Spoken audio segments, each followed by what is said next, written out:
He led America through war while hiding a life-altering secret. The press knew, his staff knew, but the American people, they had no idea. This is the shocking story of the president who fooled the nation. Today, we're diving into the hidden truth about one of America's most iconic leaders, a man who shaped history from a wheelchair, even as the world watched him stand tall. Franklin Delano Roosevelt, or FDR, was born into privilege in 1882. By the 1920s, he had already climbed the political ladder: New York State Senator, Assistant Secretary of the Navy, and even a vice presidential nominee. But in 1921, at just 39 years old, everything changed. While vacationing in Canada, FDR fell ill. Within days, he was paralyzed from the waist down. The diagnosis?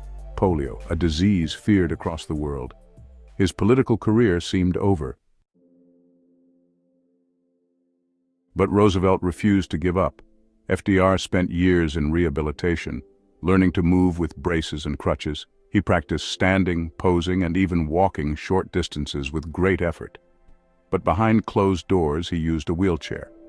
In public, he was rarely photographed sitting. He carefully staged appearances to appear strong, upright, and healthy. It wasn't vanity, it was strategy.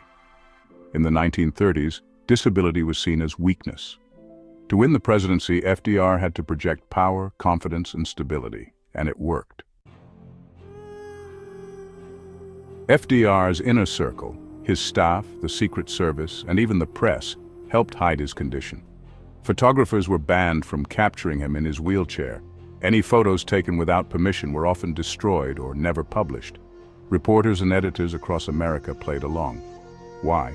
Because they believed the nation needed a strong image of leadership during the Great Depression and World War II.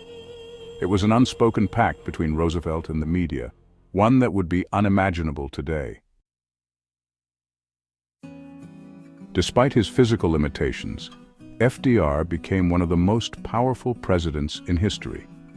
He guided America through the worst economic collapse in its history with the New Deal. And when World War II erupted, he became the face of Allied resistance. He met with Churchill and Stalin, directed military strategy, and gave stirring speeches that inspired millions. All from behind the scenes, often from a wheelchair. His voice became his weapon, strong, calm, and reassuring in times of chaos. FDR was elected to 4 terms, more than any other U.S. president. He died in office in 1945, just months before the end of World War II. Only later did the full truth about his condition become public. Many Americans were stunned to learn their president had been disabled for most of his time in office. But far from diminishing his legacy, it only deepened the respect for what he accomplished. He wasn't just a great leader, he was a symbol of perseverance. Franklin D. Roosevelt didn't just lead a nation, he defied the limits of his body and the doubts of his time. His story reminds us that true strength often comes from within. Like, share, and subscribe for more hidden chapters of history that will leave you speechless.